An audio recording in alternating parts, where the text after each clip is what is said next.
मनापासून आभारी.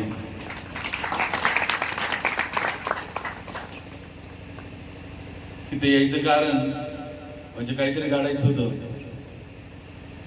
आणि छाती ठोकपणे सांगतो की आम्ही इथनं खरंच घडवून चाललो आणि तिथं फक्त तुमच्याकडून ठेवलं. आयुष्यभर अविस्मरणीय नाही. मी कोणाच्या पाया पडलो नव्हतं आतापर्यंत, अनिकेत भाऊला माहिती. पण मनापासून असलं ना तर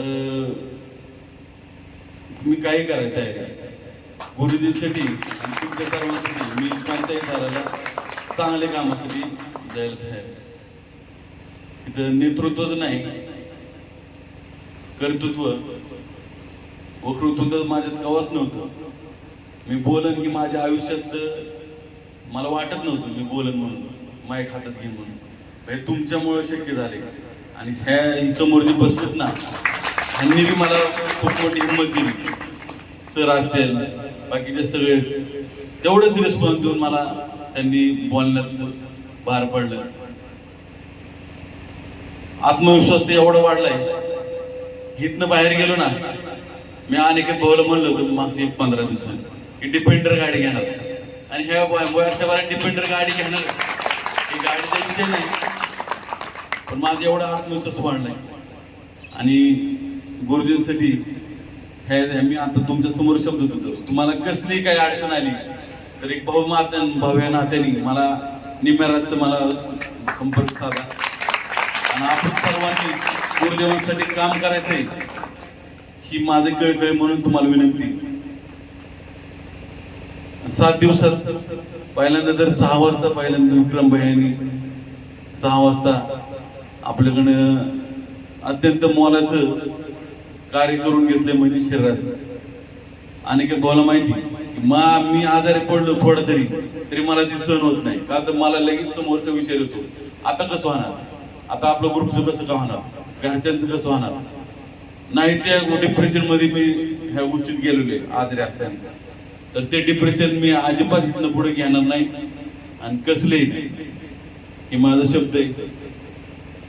आणि व्यसनमुक्तीबद्दल तर असं आहे की मी पहिल्यापासून मला व्यसन आजपर्यंत केलं नाही आणि केलं नाही, कवच करणार नाही. हे माझा वैयक्तिक शब्द आहे.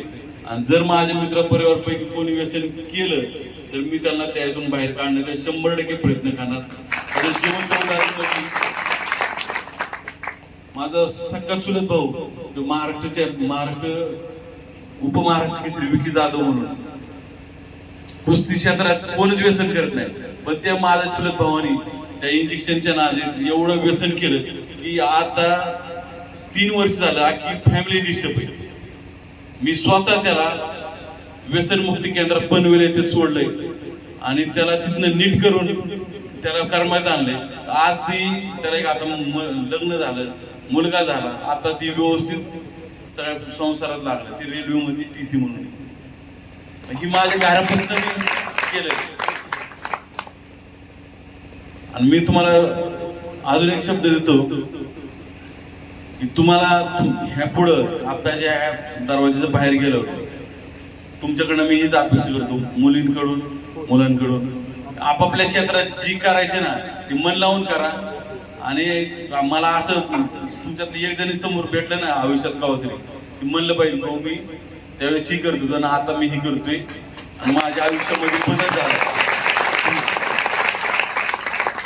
विपिन भाईमुळं, विक्रम भाईमुळं.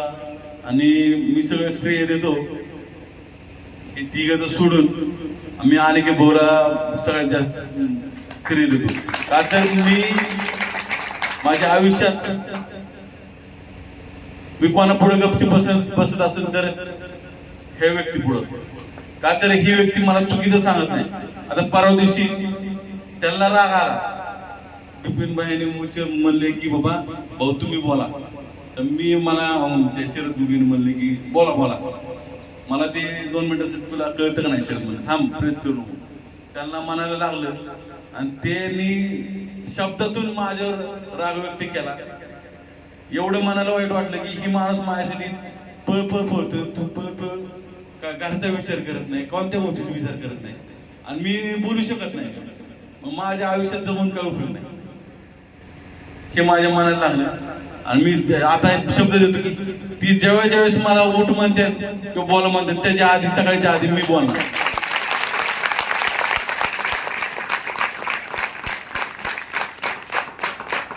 फक्त मी या शिबिरात एकच म्हणतो की म्हणतो की तुम्ही काहीतरी काढा. तुम्ही काढला तर आम्हाला बी कुठेतरी मनाला शांत वाटेल की बाबा आपण प्रयत्न केला आणि कुठेतरी घडले, चांगलं घडले, ह्यांचे आयुष्य सुधारले, ह्यांचे घर सुधारले. अरे तुम्ही एकटे आले सुधारले, पण तुमच्यामुळे आपलं घर सुधारणार, भाऊ बहीण सुधारणार, आई वडील सुधारणार, आई वडील त्यांच्या चेहऱ्यावर चांगल्या प्रकारचे हसू येईल, चांगले सुख मिळेल त्यांना. असंच प्रेम ठेवा.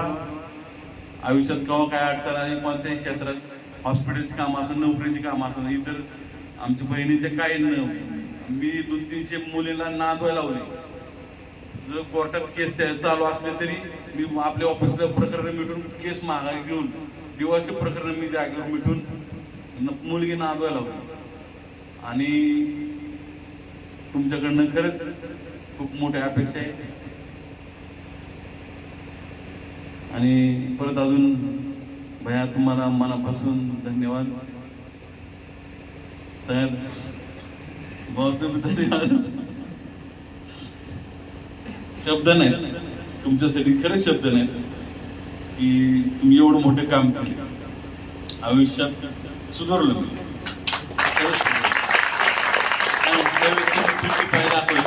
पुढचे पाय दाखवून खरंच लय मोठं पुण्य झालं. आणि गुरुदेवांचं जी स्वप्न आहे ना, 1 लाख नाही, 10 लाख नाही, 1 करोड पर्यंत नेऊ. का तर गुरुंचं बी तीच काम आहे, टायगर ग्रुपचं बी तीच काम आहे. पण टायगर ग्रुपला नाव ठेवते ती लोक ही गँगवर आहे. अरे ह्यांच्या नादीला कशाला लागायचं. आज एवढ्या महिला आल्या, या पोरींना वाटत टायगर ग्रुप म्हणलं की मला वाटत की मुलींचा उद्देश काय बघण्याचा, आपल्याकडे बघण्याचा, आपण दिसायला कसं